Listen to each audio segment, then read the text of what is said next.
So what is a manifestation anyway? You manifest the car in your garage. Oh, that's a manifestation. I can punch my hand softly into the delicate side of it. It doesn't make the same sound when I punch it today that it did when I was a teenager. But it's real. I can feel it. I can feel the materialism of it. That's a manifestation, Abraham. Or my lover coming to me, that's a manifestation. And we say, we agree. Manifestation is all of that. But manifestation, we would like you to begin to regard manifestation as what's happening with you in the moment.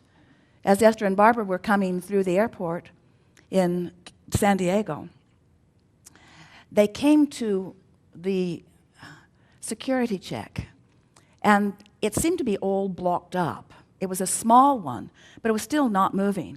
They were in the flyby lane at Southwest, and so they just sort of sailed by a lot of people. But then they came to the place, and the man took Barbara's and let her through, and then went like this to Esther. And Esther said, oh, no, you have to let me go with her, because she has to help me with my stuff.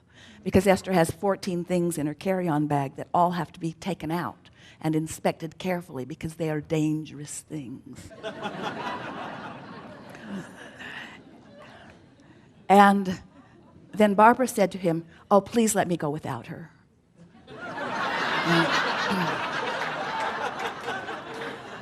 And Esther said, oh, please don't let her go without me. And the man began to laugh, and he let Esther through. And then looked at the people behind Esther and went like, my hands are tied, these are powerful women. And now they are in the line that is not moving because, as the man told them, there was an eagle eye on the security camera, and she was checking for everything. And Esther thought, oh, that's wonderful. But then Esther had taken everything out of her bag, and so there was no worry about it. And so they went through, and Esther was really proud of herself because she had packed so carefully and unpacked so carefully. And so she sailed right through, but then Barbara's bag had to go back for a check because there was a bottle of water in it. And Esther is laughing because Barbara is the one who is counseling her on how to fly, and she has a bottle of water, a forbidden bottle of water, because everyone knows how dangerous water can be. You could wet someone's face with water. And so Esther is laughing because Barbara has been caught with her water, and Barbara is laughing because Barbara has been caught with her water. And the man offers to let them step outside and drink it as if it mattered. You can go back and start again if this water matters to you. And now they're all laughing, and then he takes her bag back through, runs it through again. And when he came back with the bag, Barbara is sitting at a table, putting her shoes on. And the man walked to another table, and Barbara said, wrong table. And he said, no, you're at the wrong table. And Barbara said, no, you're at the wrong table. And he said, no, you're at the wrong table. And then he went to the table where Barbara was, and now they're all laughing. And then he took the bag back through, ran it through again, and told her he needed to check it one more time. And both Barbara and Esther looked at him in surprise and amazement, and he said, gotcha.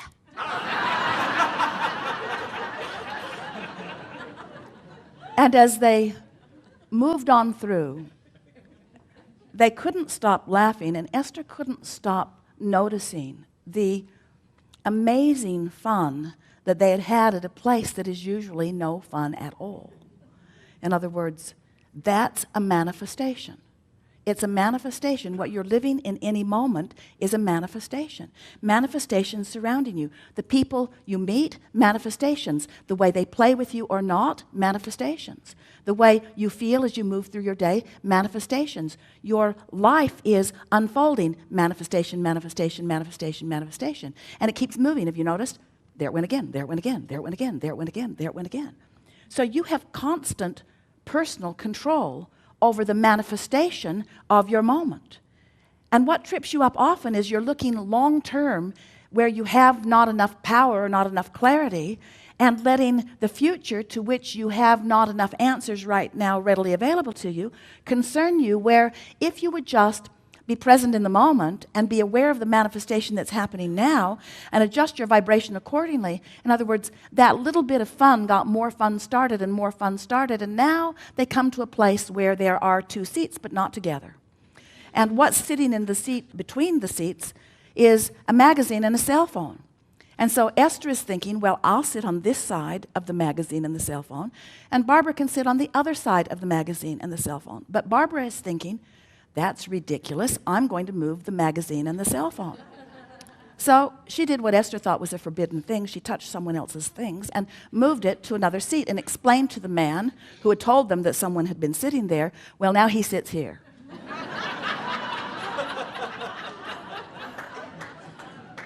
And then a great, big, gruff-looking man comes walking across from Starbucks, and Esther thinks, I'm going to the bathroom. I don't want any part of this.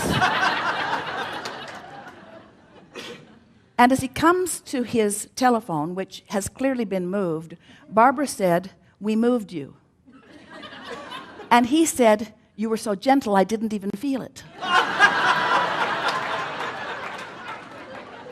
And Esther began to realize that now the momentum of fun was started. There was no ending to what the day was going to provide. In other words, you just can't get into a place where you're feeling good, where you're loving the people of your planet, where the people who want to play with you are coming to you. You just can't get on that sort of vibrational roll without acknowledging these are manifestations. And what we want to call your attention to is that the most significant manifestation of all, have you been listening to us for a while?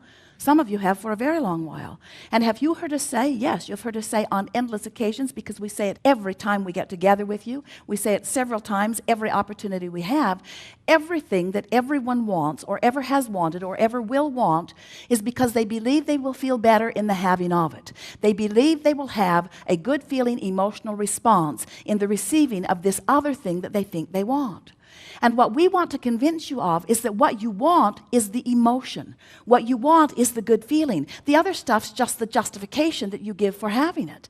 In other words, I want prosperity because I will feel better, and I want a lover because I will feel better, and I want this because I will feel better. I want everything that I want because I believe I will feel better in the having of it, and I believe I will not feel good in the absence of it. But it is the emotion that is the primary manifestation. Hear that. Your emotion is your primary manifestation. And if you can hear that, if you can leave with that today, if you can know it in the way we know it, then you will have control of the only manifestation that matters, which is the way you feel. And when you get control of that one, you've got control of every other manifestation.